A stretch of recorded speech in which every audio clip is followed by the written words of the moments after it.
In late 2023, tensions between Venezuela and Guyana were reaching a boiling point. Both countries were embroiled in a long-standing and bitter dispute regarding the rightful ownership of a territory that divides the two. The dispute has been a thorn in the side of both countries since the mid-19th century. Venezuela claims it's entitled to more than half of Guyana, a claim that Guyana has always rejected. In December of 2023, the United Nations and neighboring countries were so concerned that they decided to step in. The Venezuela and Guyana presidents Nicolás Maduro and Ifrán Ali agreed to not take further action and to settle the matter in an international court. However, many remain wary of Venezuela's intentions. Brazil sent troops to Guyana, and the U.S. carried out military drills with Guyana's armed forces. The two countries have been at loggerheads for almost 200 years over an oil-rich chunk of land. The Essequibo region lies in the east of Venezuela and forms the westernmost region of Guyana. In the early 19th century, Britain took control of Guyana and decided to officially draw up its western border with Venezuela, laying claim to much of the Essequibo area. However, Venezuela fiercely disputed the border, claiming it was too far to Guyana's west, effectively stealing over 140,000 square kilometers of Venezuelan land. Venezuela argued that all land that extended eastward to the Essequibo River was part of Venezuela.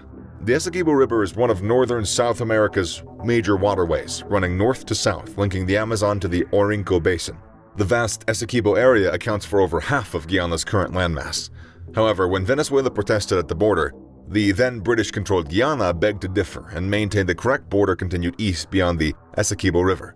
Since then, both countries have continued to feud over the territory, with things coming to a head with the discovery of oil in the region in 2015. When oil giant Exxon announced it had found huge reserves of offshore oil near Essequibo, the gloves came off.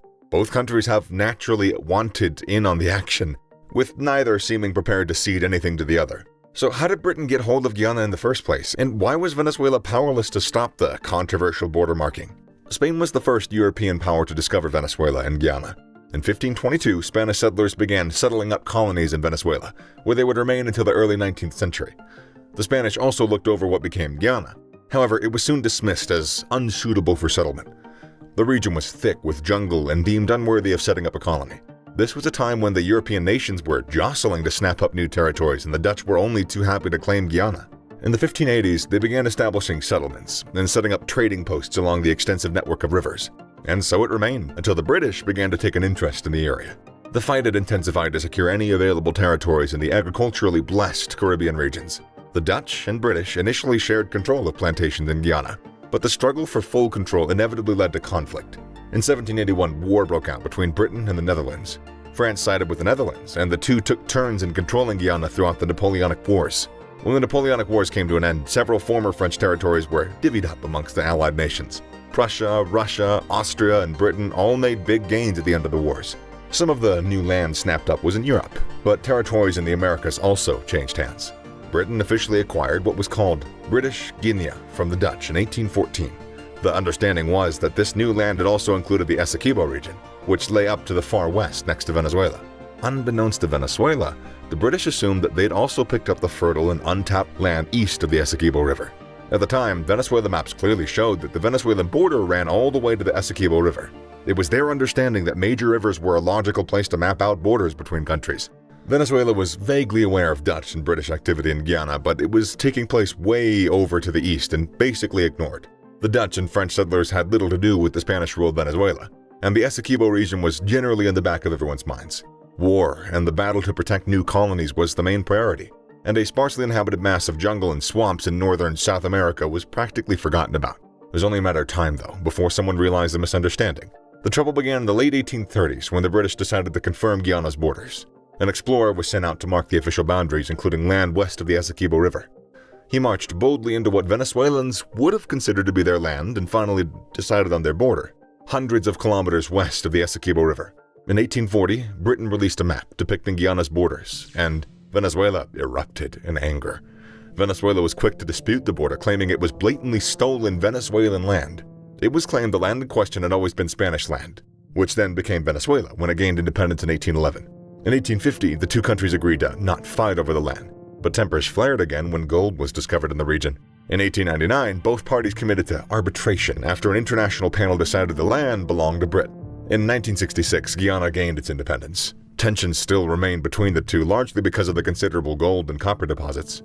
But in 2015, when Exxon confirmed there was indeed a wealth of oil laying in the Essequibo region coast, the feud exploded. Venezuela wanted a piece of that pie, even though it was already a major oil producer. Since oil was discovered in Venezuela in the 1920s, the country has been riding a precarious wave of economic growth that was dangerously dependent on the production of oil. In the 1970s, Venezuela boasted the highest GDP per capita in Latin America, but it wasn't to last. Its oil industry was also severely tainted with mass government corruption and mismanagement. When Socialist President Hugo Chavez took over in 1998, the mismanagement continued. He nationalized major sectors of the oil industry, incurred huge debt, and took on a risky anti-democratic stance. When he was replaced in 2013 by current President Maduro, the problems only worsened. Oil prices plummeted from $100 per barrel in 2014 to under $30 in 2016. This was topped with widespread claims of human rights abuse and political corruption. In 2015, the US had seen enough, and they placed sanctions on Venezuela, throwing its economy into further disarray. Between 2014 and 2021, Venezuela's GDP shrank by about 75%, leaving the once buoyant nation reeling. Unemployment soared, and millions were going without adequate drinking water or food. Meanwhile, Guyana's wealth of oil riches had propelled it to become the world's fastest-growing economy. Guyana's GDP has not just increased each year, it has skyrocketed. In 2022, the GDP rose by a staggering 62%. This year, the economy is projected to grow by 32%, with similar rates expected to continue.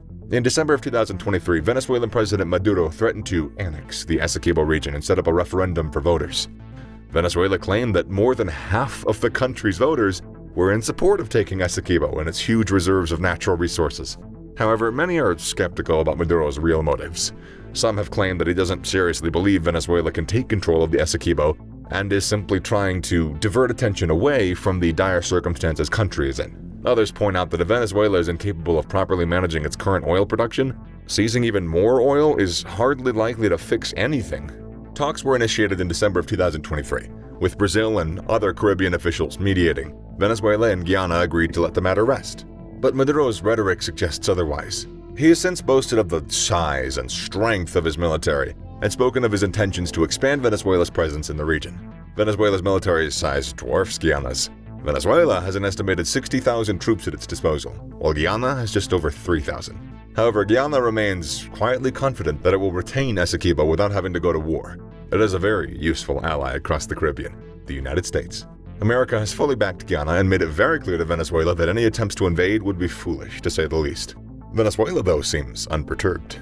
In January 2024, American satellites showed images of Venezuelan military activity near the Guyana border. Forests were being cleared, new roads were under construction, and armed soldiers could be seen assembling and carrying out drills. Hardly the kind of behavior that one would expect from a friendly neighbor. It would seem that under Venezuela's current regime, the dispute is far from over.